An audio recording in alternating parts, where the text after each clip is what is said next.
नमस्कार, आप देख रहे हैं न्यूज 18 राजस्थान और आपके साथ मैं हूं प्रियंका राय। म्हारो राजस्थान में सबसे पहले बात होगी कोविड सहायकों की, जिन्होंने अपने हक के लिए आज गांधीगिरी का तरीका अपनाया है। फिर बात होगी बीजेपी के आरोप पत्र की, जिसमें कानून व्यवस्था समेत 18 मुद्दों पर प्रदेश सरकार को घेरा गया है। साथ ही बात होगी मंदिर पर महाभारत की, जो कि थमने का नाम नहीं ले रही। और अलवर में आज बीजेपी ने साधु संतों के साथ आक्रोश रैली निकाली है। इसके अलावा बात करेंगे कोरोना की चौथी लहर की आहट की, जिस पर पीएम मोदी और सीएम गहलोत ने चिंता जाहिर की है। इन खबरों के साथ और भी खबरों पर विस्तार से करेंगे बात, बने रहिए हमारे साथ। और बुलेटिन में सबसे पहले बात बड़ी खबर की, अन्नदाताओं के आक्रोश की बात करेंगे। चूरू के तारानगर में किसानों का महापड़ाव देखने को मिल रहा है। किसानों का 52वें दिन भी धरना जारी है। तहसील कार्यालय में जबरन घुसने की कोशिश की गई। किसानों और पुलिस के बीच धक्का मुक्की भी हुई है, तो दोनों तरफ से झड़प देखने को मिली, तीखी झड़प हुई है। तस्वीरें भी आपको दिखा रहे हैं, एक्सक्लूसिव तस्वीरें सबसे पहले न्यूज 18 राजस्थान पर। तो झड़प देखने को मिली है। कल भी पुलिस और किसानों में झड़प हुई थी। क्रॉप कटिंग रिपोर्ट और बीमा क्लेम को लेकर किसानों का महापड़ाव चल रहा है। तो लगातार 52 दिनों से किसान आंदोलन कर रहे हैं, धरना लगातार जारी है। आपको जानकारी दे दे, क्रॉप कटिंग रिपोर्ट और बीमा क्लेम को लेकर किसान लगातार 52 दिनों से प्रदर्शन कर रहे हैं। तो प्रदर्शन की तस्वीरें आपको दिखा रहे हैं, जहां पर पुलिस के साथ किसानों की तीखी नोकझोंक हुई है।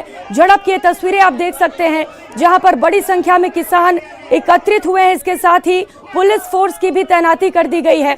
लगातार किसान अपनी मांग पर अड़े हुए हैं और इस बीच पुलिस के साथ ये झड़प होती हुई तस्वीरें आपको दिखा रहे हैं।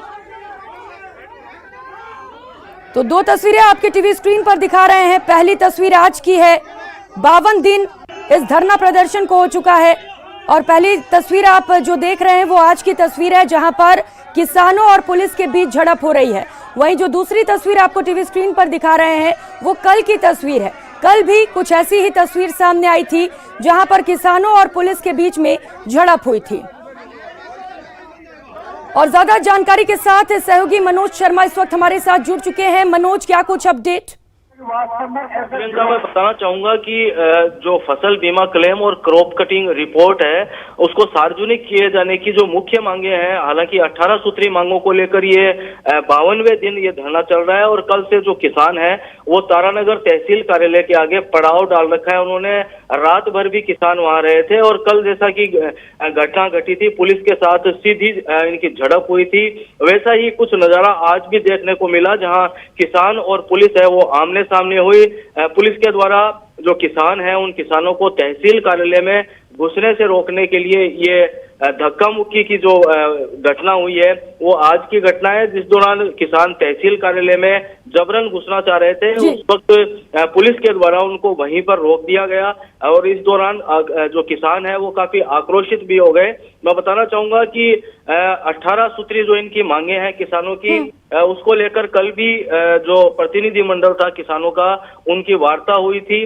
जो प्रशासन और पुलिस अधिकारी हैं उनसे एसडीएम खुद वहां मौजूद थी, जिला कलेक्टर से भी संपर्क किया गया था, लेकिन वार्ता विफल रही। वार्ता विफल रहने के बाद रात भर किसानों ने जो तहसील कार्यालय तारानगर है वहां पर पड़ाव डाला, वहीं खाना बनाया, वहीं खाया और आज फिर सुबह से ही जो धरना प्रदर्शन है उसका दौर चला। और जब तहसील कार्यालय के अंदर किसान घुसने लगे उस दौरान पुलिस के साथ एक बार फिर झड़प हुई है। किसानों में इस चीज को लेकर आक्रोश है। जी बिल्कुल मनोज, झड़प हुई और ये तस्वीरें भी हम दिखा रहे हैं दर्शकों को, जहां पर पुलिस और किसानों के बीच झड़प हुई है।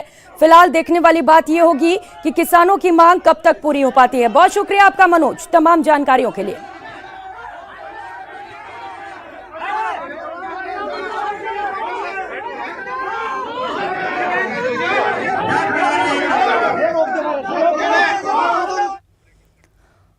और इसी के साथ रुक करेंगे एक और बड़ी खबर का। जयपुर एयरपोर्ट से इस वक्त की बड़ी खबर सामने आ रही है।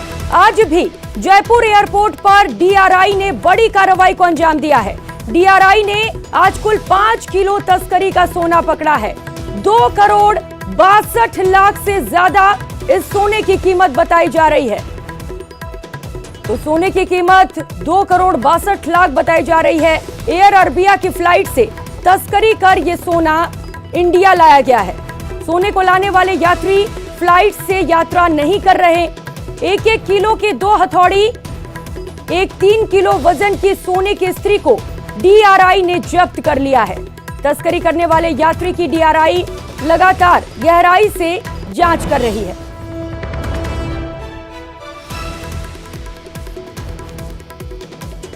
तो तस्कर को गिरफ्तार कर लिया गया है। DRI लगातार गहराई से मामले की जांच कर रही है। तो बड़ी खबर इस वक्त आपको बता रहे हैं, जयपुर एयरपोर्ट पर DRI ने बड़ी कार्रवाई को अंजाम दिया है और इस दौरान बड़ी कीमत के सोने भी बरामद किए गए हैं। 2,62,00,000 इस सोने की कीमत बताई जा रही है। 5 किलो सोना DRI ने जब्त कर लिया है और तस्कर से लगातार पूछताछ की जा रही है। तो DRI लगातार ताबड़तोड़ कार्रवाइयां कर रही है और इस बीच ये बड़ी खबर आपको बता रहे हैं, जयपुर एयरपोर्ट पर एक बार फिर से DRI ने बड़ी कार्रवाई को अंजाम दिया है। 5 किलो तस्करी का सोना पकड़ा गया है। 2,62,00,000 इसकी कीमत बताई जा रही है। तस्कर को गिरफ्तार कर लिया गया है। एयर अरबिया की ये फ्लाइट बताई जा रही है जिससे सोने की तस्करी की जा रही थी।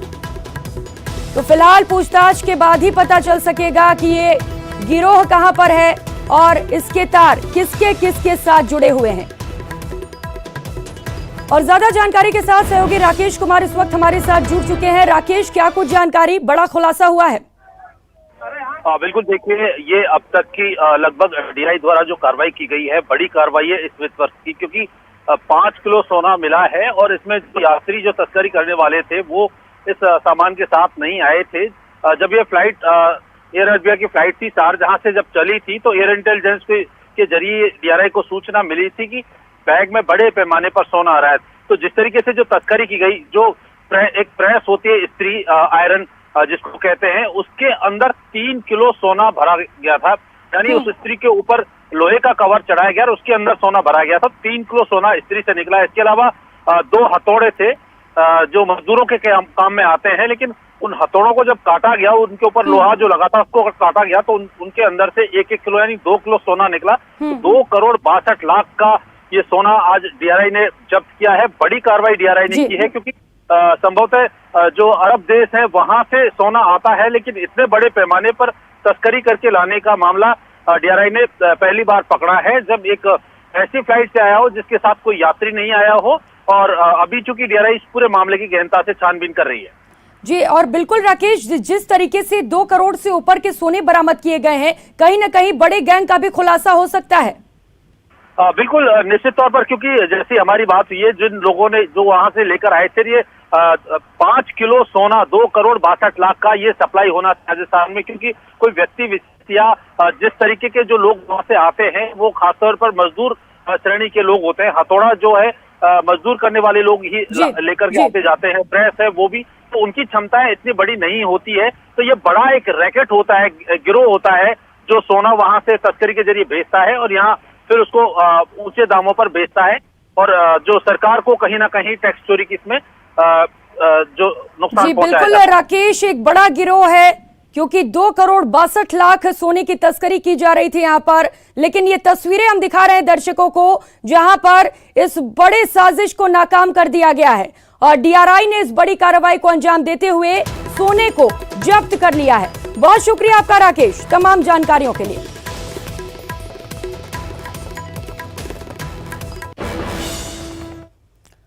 और रुक करेंगे अगली खबर का। कोविड सहायकों का आंदोलन और तेज हो चुका है। अब गांधी जी की शरण में कोविड सहायक आ चुके हैं। एक CHA को गांधी जी बनाकर गुहार लगाई गई है। जयपुर में शहीद स्मारक पर लगातार धरना प्रदर्शन जारी है।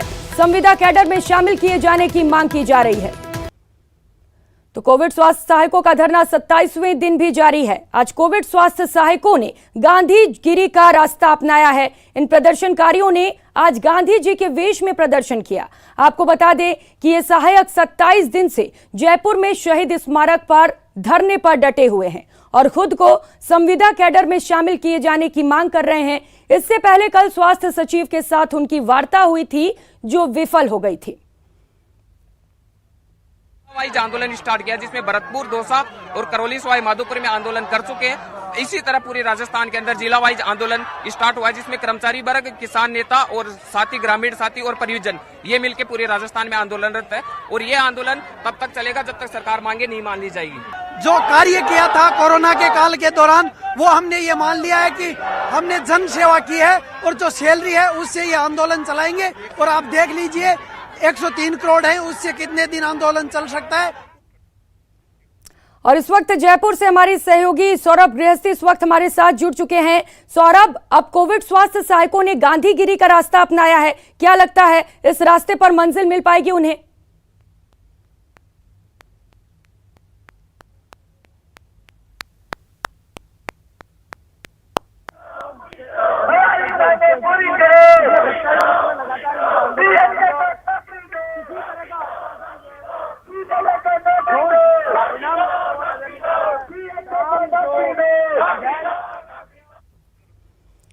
तो ये तस्वीरें आपको दिखा रहे हैं जहां पर कोविड सहायक जो हैं वो लगातार प्रदर्शन कर रहे हैं। कई दिनों से यहां पर प्रदर्शन पे बैठे हुए हैं, धरने पर बैठे हुए हैं और ये तस्वीरें आप देख पा रहे हैं। उत्साह कहीं से भी कम नहीं हो रहा है। संविदा कैडर में शामिल किए जाने की मांग की जा रही है और इसी के तहत अब कोविड स्वास्थ्य सहायकों ने गांधीगिरी का रास्ता अपनाया है।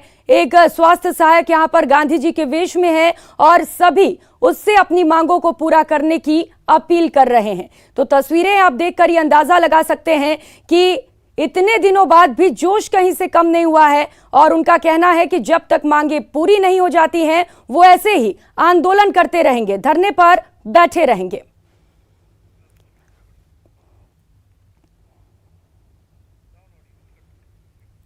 और रुक करेंगे अगली खबर का। दौसा के बांदीकुई में कॉलेज स्टूडेंट अनमोल अरोड़ा का अब तक कोई सुराग नहीं लग सका।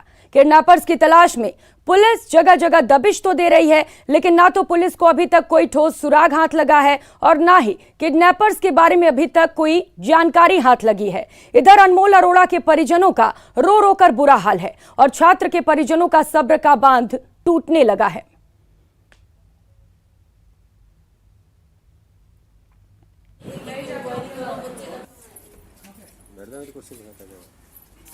तो कॉलेज स्टूडेंट का अपहरण हुआ है। बताया जा रहा है कि जब स्टूडेंट कॉलेज से घर लौट रहा था, इसी दौरान कुछ लोग वहां पर जाते हैं और कार में स्टूडेंट को बैठाकर अपहरण करके मौके से फरार हो जाते हैं। RJ05 ये गाड़ी का नंबर था जिससे किडनैपिंग की गई थी। पुलिस उसी दिन से तलाश कर रही है, लेकिन अब तक पुलिस के हाथ खाली हैं। के मित्रों ने आकर के मुझे बताया है कि उसको किडनैप कर लिया गया है। काफ़ी हमने कोशिशें करी, लेकिन वो हमारे हाथ से निकल चुके थे। वो प्रशासन का भी पूरा हमको सहयोग रहा। 7-8 टीमें जो है वो काम कर रही हैं और विभिन्न जो इसके आयाम हैं, एंगल्स हैं, उन सबको हमें ध्यान में रखते हुए हम हमारे जो है अनुसंधान को जो है हमारी जांच को आगे बढ़ा रहे हैं और हमें उम्मीद है कि जल्दी ही हम इस मामले में जो है बच्चे को सकुशल दस्तयाब करने में सफल होंगे।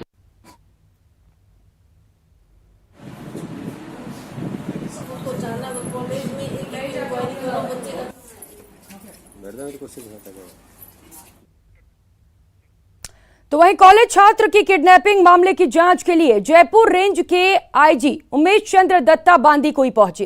इस दौरान दौसा एसपी राजकुमार गुप्ता और एएसपी लालचंद कायल भी मौजूद रहे। आईजी उमेश चंद्र दत्ता ने बांदीकुई पहुंचकर सभी पुलिस कर्मियों के साथ बैठक की और उन्हें पूरी एनर्जी के साथ केस को सुलझाने के आदेश दिए। उन्होंने कहा कि छात्र की सकुशल वापसी के लिए एक्सपर्ट पुलिस ऑफिसर्स की एसआईटी गठित की गई है। बहुत जल्द छात्र को बरामद कर लिया जाएगा।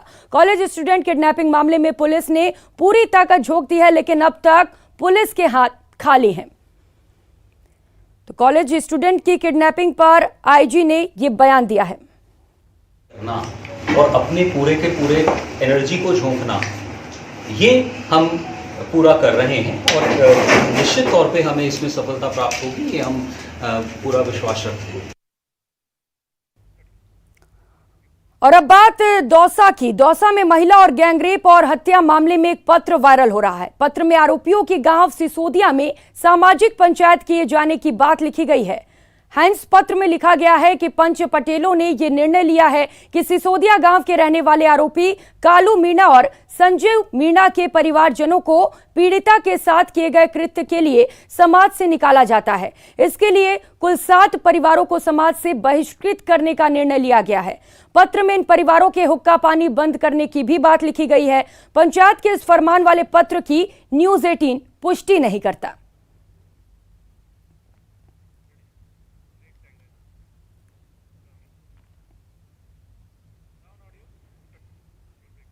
और यहां वक्त तो चला एक छोटे से ब्रेक का। ब्रेक के बाद देखिए सरकार के खिलाफ बीजेपी का आरोप पत्र।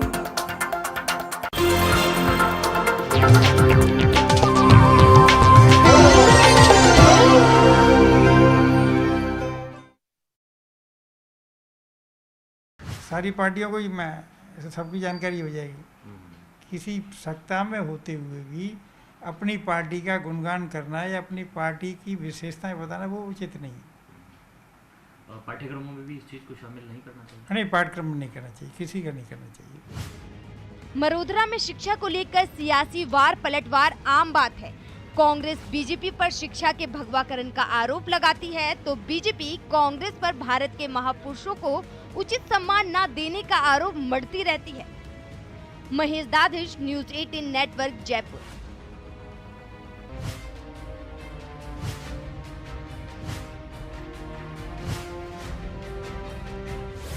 कोर्ट पहुंचा राजगढ़ मंदिर विवाद। ये उनका अल्पसंख्यक प्रेम ही है जिसके कारण ये घटना घटित हुई और अब तो साबित हो गया अफसरों पर जिस तरीके से इन्होंने निलंबन की कार्रवाई की है। तो मुझे लगता है कि सरकार को खुद ही निलंबित हो जाना चाहिए था इस काम के लिए, इतना बड़ा पाप किया उन्होंने। सरकार का एक्शन, बीजेपी का वार। तो ये निलंबन की कार्रवाई की है चेयरमैन के खिलाफ, ये सरासर गलत कार्रवाई की है क्योंकि चेयरमैन का, हमारी बोर्ड का कहीं भी कोई इन्वॉल्वमेंट नहीं है।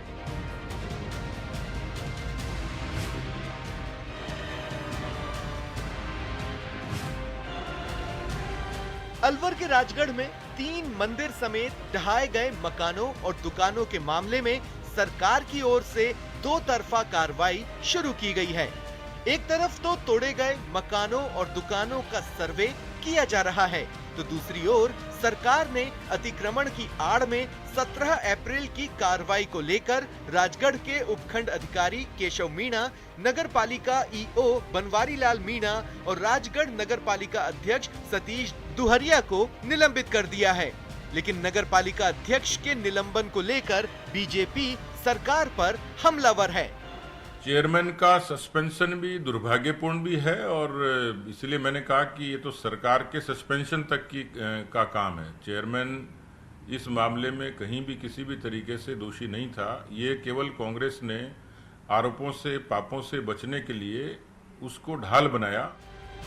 बीजेपी का आरोप है कि राजगढ़ नगर पालिका ने मंदिर को तोड़ने का कोई भी आदेश पारित नहीं किया।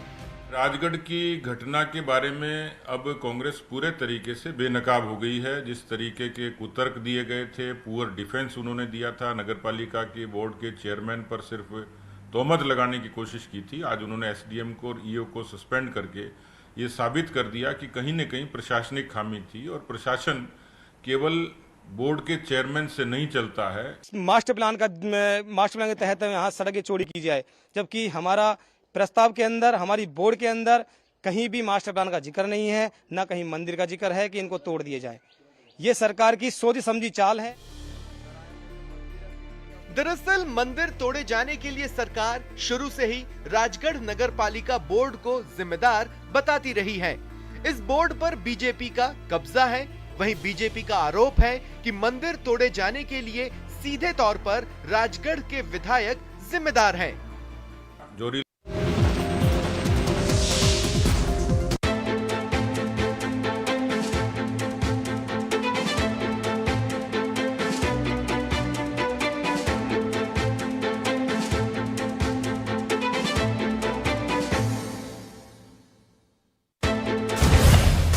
सोशल मीडिया पर ऊंची उड़ान।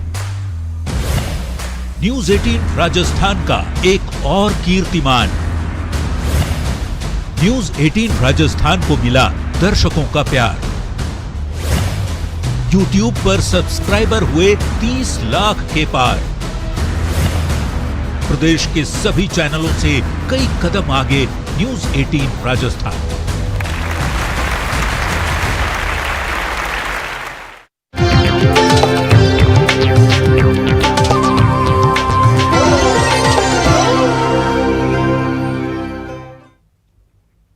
ब्रेक के बाद आप सभी का स्वागत है। अलवर के राजगढ़ में मंदिर तोड़े जाने के विरोध में बीजेपी और साधु संतों की ओर से आक्रोश रैली निकाली गई। सबसे पहले अलवर के शहीद स्मारक पर सर्व समाज के साधु संतों की ओर से बैठक हुई। उसके बाद सैकड़ों की संख्या में लोगों ने कलेक्ट्रेट पहुंचकर प्रदर्शन किया। कलेक्ट्रेट में बैरिकेडिंग की व्यवस्था के साथ भारी संख्या में पुलिस बल तैनात किया गया था। प्रदर्शन के दौरान बीजेपी नेताओं और पुलिसकर्मियों में धक्का मुक्की भी हुई। इस मौके पर डिप्टी एसपी, एडिशनल एसपी सहित तमाम पुलिस अधिकारी मौजूद रहे। इस दौरान विरोध कर रहे प्रदर्शनकारियों ने राज्यपाल के नाम जिला कलेक्टर को ज्ञापन सौंपा। आपको बता दें कि हाल ही में अलवर जिले में अतिक्रमण के नाम पर 300 साल पुराने शिव मंदिर को तोड़ा गया था, जिसे लेकर विरोध प्रदर्शन का दौर जारी है। पद्धति को आज पुनः इस राजस्थान सरकार ने राजस्थान के अंदर लागू करते हुए उसी भाव से, उसी अपमानित भाव से हमारे सनातन धर्म के देवी देवताओं को अपमानित किया है। उसके लिए हम सब लोग, सर्व समाज के लोग और विशेषकर संत समाज के लोग आज यहाँ पर महामहिम राज्यपाल के नाम पर एक ज्ञापन लेकर आए हैं कि जिस प्रकार की व्यवस्था राजस्थान सरकार कर रही है, ऐसी व्यवस्था को राजस्थान की जनता बिल्कुल नहीं सहेगी। जिस प्रकार से अतिक्रमण के नाम पर बाजार को तोड़ा, मकानों को तोड़ा, दुकानों को तोड़ा, और दुर्भाग्यपूर्ण स्थिति है कि 300 साल पुराना जो मंदिर है, महादेव जी का मंदिर था, हनुमान जी का मंदिर था, भगवान श्री राम का मंदिर था, 3 मंदिर जिस प्रकार से बर्बरतापूर्ण कार्रवाई करते तोड़े हैं। हमारे जो जितने भी संत श्री हैं उनके नेतृत्व में अलवर शहर की धरती पर उतरे हैं और आज सब लोग जुलूस के माध्यम से जिला कलेक्टर महोदय के कार्यालय पहुंचे हैं और यहाँ हम महामहिम राज्यपाल महोदय के नाम जिला कलेक्टर महोदय को ज्ञापन सौंपे। लेकिन ये बहादुर सरकार एक कब्रिस्तान का एक कब्र भी कहीं सड़क के बीच में आ गई, उसको हटाया तो उस जगह का नाम बता दो कम से कम।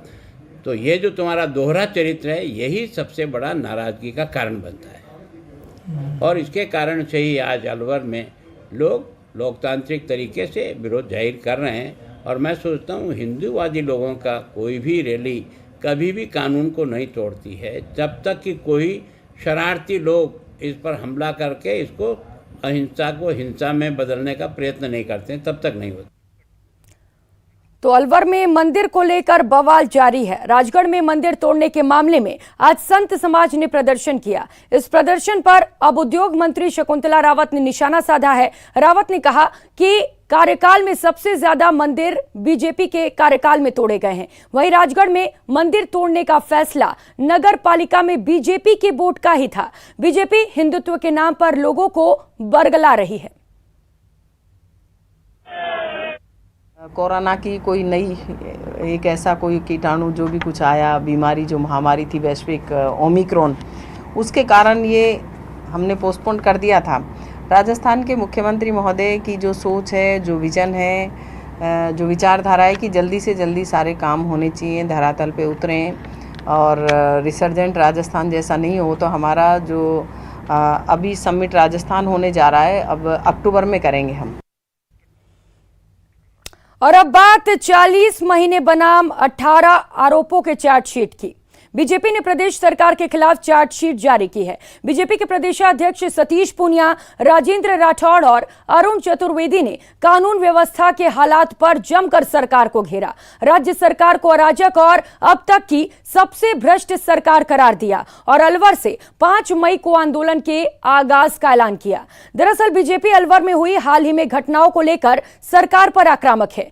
जनता का समर्थन हासिल करने के लिए अलवर को इसीलिए भी चुना जा रहा है ताकि संगठन में नई जान आए और अलवर की जनता का भरोसा हासिल कर वहां फिर से पार्टी को मजबूत बनाया जा सके। इसीलिए जयपुर से अलवर चलो का नारा बुलंद किया गया है ताकि मंदिर, गौशाला जैसे मुद्दों पर एक वर्ग विशेष को पक्ष में लाया जा सके। जिस मुद्दे के कारण राजस्थान की जनता को, राजस्थान की साख को चुनौती मिली, वो है प्रदेश की कानून व्यवस्था। राजस्थान को ये माना जाता था ये शांतिपूर्ण प्रदेश है, यहाँ लोग दुनिया भर से रिहाइश के लिए आते थे। दुनिया के नक्शे पर भी देखते थे, लोगों को लगता था कि जयपुर या राजस्थान सबसे महफूज प्रदेश है। अपराध कम होते थे, सामाजिक समरसता और सौहार्द था। एक पीसफुल स्टेट की श्रेणी में राजस्थान को गिना जाता था। दुनिया से भारत आने वाला हर तीसरा पर्यटक राजस्थान आता है। लेकिन इस समय राजस्थान की सबसे बड़ी चुनौती कोई है, सबसे बड़ी कोई समस्या है, तो राजस्थान की कानून व्यवस्था है। कांग्रेस इस मामले में भी जनता की अदालत में दोषी पाती है। इसलिए 5 तारीख को, 5 मई को भारतीय जनता पार्टी अलवर में राजगढ़ की घटना को लेकर एक बड़ा प्रदर्शन वहां कलेक्ट्रेट पे करेगी।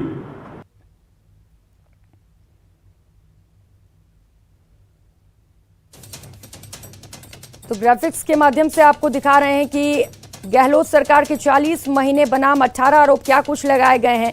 तो ये तमाम आरोप आपको बता दें क्या कुछ आरोप लगाए गए हैं। आरोप नंबर 4, महिला दुष्कर्म में राजस्थान पहले पायदान पर है। और आरोप नंबर 5 है, पूरे देश में रेप की घटना में 22% हिस्सा राजस्थान का है। ये तमाम बड़े आरोप बीजेपी की ओर से लगाए गए हैं। आरोप नंबर 6, आदिवासियों पर अत्याचार में राजस्थान का दूसरा नंबर है। आरोप नंबर 7 है, दलित अत्याचारों में राजस्थान तीसरे स्थान पर है।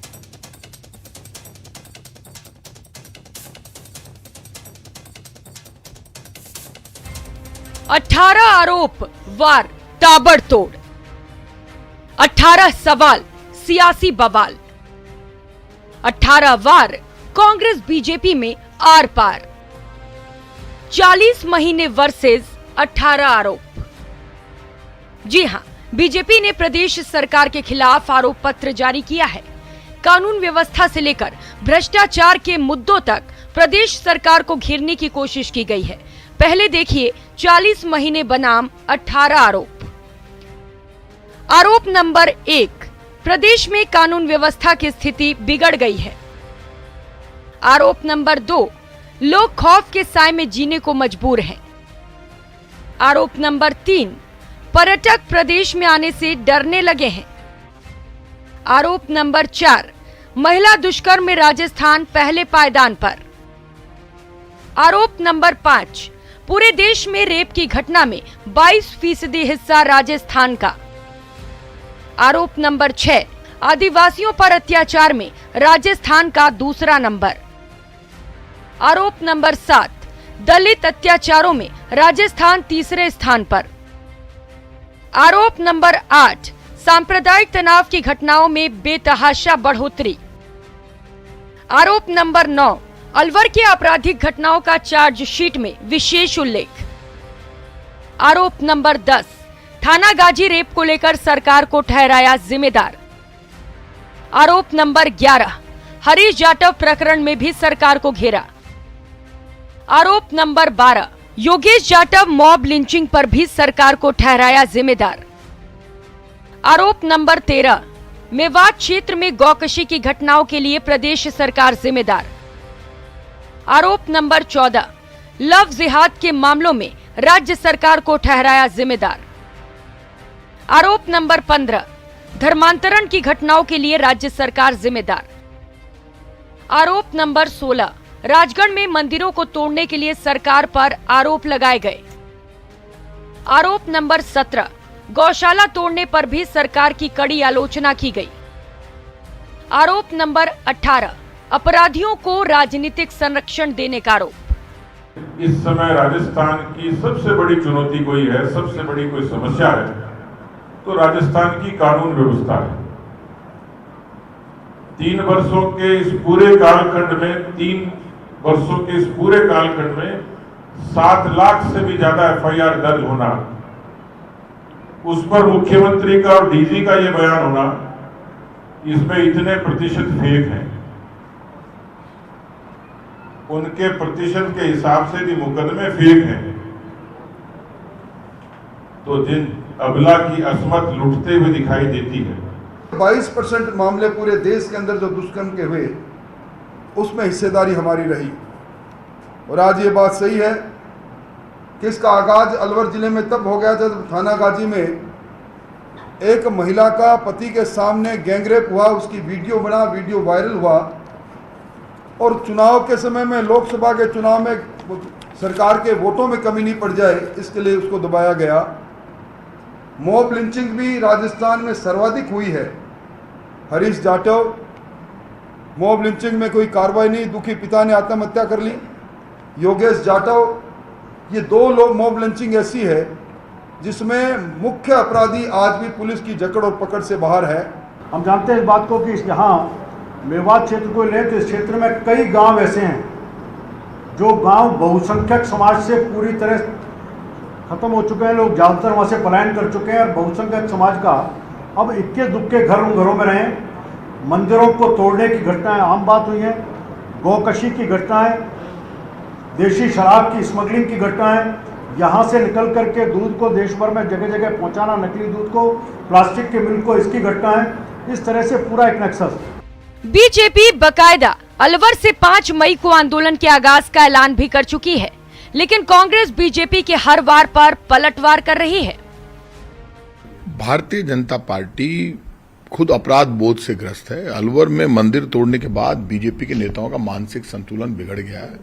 इनका आरोप पत्र झूठ का पुलिंदा है। भारतीय जनता पार्टी झूठ, फरेब और धोखे की राजनीति करती है।